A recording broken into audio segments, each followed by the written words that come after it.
पाकिस्तान ने नबीबिया को हराकर टी20 वर्ल्ड कप के सुपर 8 मरहले के लिए क्वालिफाई कर लिया।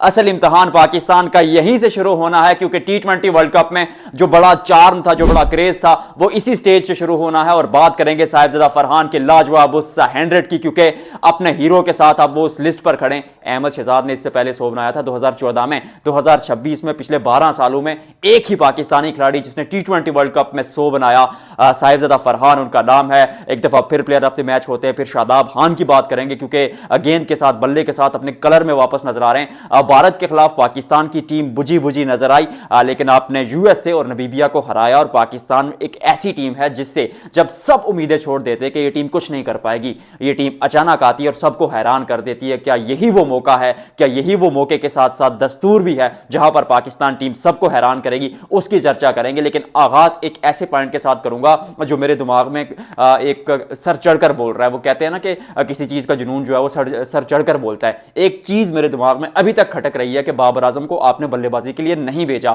ठीक है, ख्वाजा नाफे को आपने बाबर से पहले भेज दिया कि आप चाह रहे थे कि 12 ओवर्स में 110-15 रन बन चुके हैं तो अटैक हो जाए। ख्वाजा नाफे को आपने भेज दिया, अटैकिंग इंटेंट एक अप्रोच आपकी। लेकिन अगर शादाब खान बाबर आजम से ऊपर बल्लेबाजी करने जाएंगे और फिर बाबर आजम नंबर 4 पर बल्लेबाजी नहीं करेंगे टी20 क्रिकेट में, तो किस नंबर पर करेंगे? और अगर बाबर आजम की जगह नहीं बनती बतौर ओपनर, क्योंकि साहिबजादा फरहान और साइम अयूब ठीक ठाक कर रहे हैं, हालांकि साइम की बात अलग से करेंगे कि फॉर्म बहुत खराब है उनकी, खासतौर पर जब आप टी20 वर्ल्ड कप में या एशिया कप में देखते हैं, बड़े टूर्नामेंट्स में देखते हैं, तो बंदा परफॉर्म नहीं कर पा रहा। और दूसरी जानिब अगर देखें तो साहिबजादा फरहान मतलब सेटल्ड, डन एंड टेस्टेड, उनको छेड़ने की जरूरत ही नहीं है। नंबर 3 पर सलमान अली आगा एक अलग सोच लेकर आते जो पाकिस्तान को चाहिए थी, जो पाकिस्तान क्रिकेट में मिसिंग थी। तो फिर नंबर 3 पर तो बाबर की जगह नहीं बनती, ना ओपनर बनती है, तो फिर 4 पर कम से कम उनको खिला दें। और अगर 4 पर भी आप उनको नहीं खिलाते तो फिर बाबर आजम से शायद आपको आगे सोचना पड़ेगा, क्योंकि स्पिन के खिलाफ बाबर आजम अपने कैरियर के पीक डेज में 2019 से 2023 तक भी फंसते थे, और अब बुरे दिनों में आप उनको स्पिनर्स के आगे नहीं डाल सकते। तो इट्स टाइम कि बाबर आजम को आप इस वर्ल्ड कप में कंप्लीट चांस दें। मुझे पर्सनली ऐसा लगता है कि बाबर आजम की शायद बल्ले से वो एक आध बड़ी इनिंग आएगी, वो वापस फॉर्म में आएंगे, लेकिन कब तक यार? मतलब इंतजार की भी इंतहा हो गई और अब तक बाबर के बल्ले से रन्स नहीं आए और आप उनको बल्लेबाजी के लिए नहीं भेजते। जो कॉन्फिडेंस उनका ऑलरेडी डाउन है वो मजीद डाउन हो जाएगा यार। आई मीन आप अपने बेस्ट हीरो को यूज ही नहीं कर पा रहे। और साइम अयूब, उनके बारे में मैं ये कहूंगा कि अगर वो रन्स नहीं बना रहे तो फिर कहीं ना कहीं आप साहिबजादा फरहान के साथ फखर जमान को इन कर सकते हैं। लेकिन साइम गेंदबाजी भी कर रहे हैं तो फिर आप साइम को नहीं निकालेंगे। और साइम मिर्जा 3 डायमेंशनल प्लेयर जो किसी भी वक्त परफॉर्म कर सकता है। तो टीम ऊपर से तो ठीक ठाक लग रही है, टॉप 3 जो है। साइम अयूब फेल हो रहे हैं, but we should back him, क्योंकि ओपनर्स को तब्दील करके आपकी टीम पूरी जो है ना उसकी लुक ही चेंज हो जाएगी।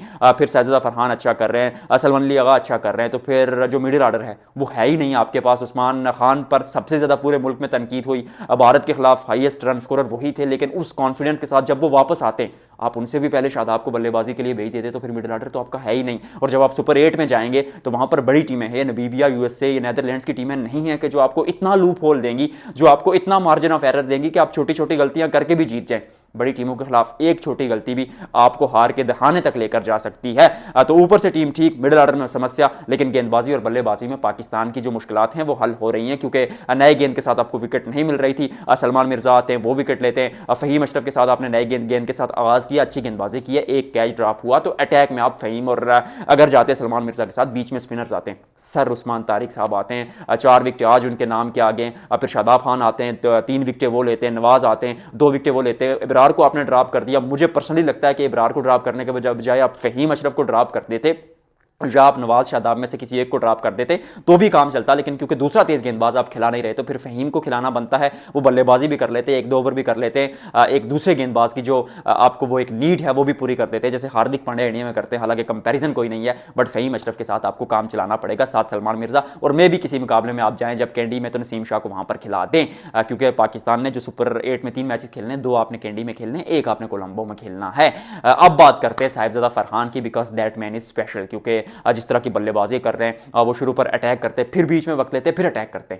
I mean that is a wonderful thing. और पाकिस्तान क्रिकेट को ये चीज चाहिए थी। पहली जो 50 कंप्लीट की वो 30 गेंदों में, और दूसरी जो 50 कंप्लीट की पहली जो 50 कंप्लीट की वो 36 गेंदों पर, और दूसरी जो 50 कंप्लीट की वो 20 गेंदों पर कंप्लीट की। दैट्स अनबिलीवेबल, क्योंकि यही चीज लोग बात कर रहे थे कि भाई शुरू पर आते, अटैक करते हैं, सामने वाली टीम को मारते पीटते हैं, फिर रुक जाते हैं यार, स्ट्राइक रेट फिर 130 का होता है, अब की बार ऐसा नहीं हुआ। अब की बार ऐसा हुआ कि आते हैं शुरू पर आज थोड़ा स्ट्रगल किया, फिर बीच में शॉट्स खेले, फिर स्ट्राइक भी रोटेट किया, वो बड़े बड़े छक्के मिल गए। कई लोग कह रहे हैं बाबर आते थे, प्रेशर डालते थे, इसलिए वो आउट हो जाते थे। मतलब मैं नहीं कह रहा, लोग कह रहे हैं। खैर, Sajida Farhan is a wonderful talent. Ahmed Shahzad ने पहले 100 बनाया था T20 वर्ल्ड कप में पाकिस्तान के लिए, साजिदा फरहान ने भी बनाया। साजिदा फरहान के जो फेवरेट खिलाड़ी हैं, जो आइडियल हैं, वो भी अहमद शहजाद हैं। तो एक अच्छी चीज़ के साजिदा फरहान उस टेस्ट में नजर आते हुए। सुपर 8 आसान नहीं होगा पाकिस्तान के लिए, लेकिन पाकिस्तान टीम किसी को भी हरा सकती है किसी भी दिन। मतलब एक दिन अगर आप इनका मैच करा देते हैं ना फैसलाबाद की टीम से या चिचावतनी की टीम से, शायद ये उससे भी हार जाएं, और दूसरे दिन आप उनका ऑस्ट्रेलिया, इंडिया, न्यूजीलैंड, इंग्लैंड किसी से भी मैच करा दें, उससे भी जीत सकते। तो चर्चा करेंगे सुपर 8 में पाकिस्तान के चांसेस की अगली वीडियो में।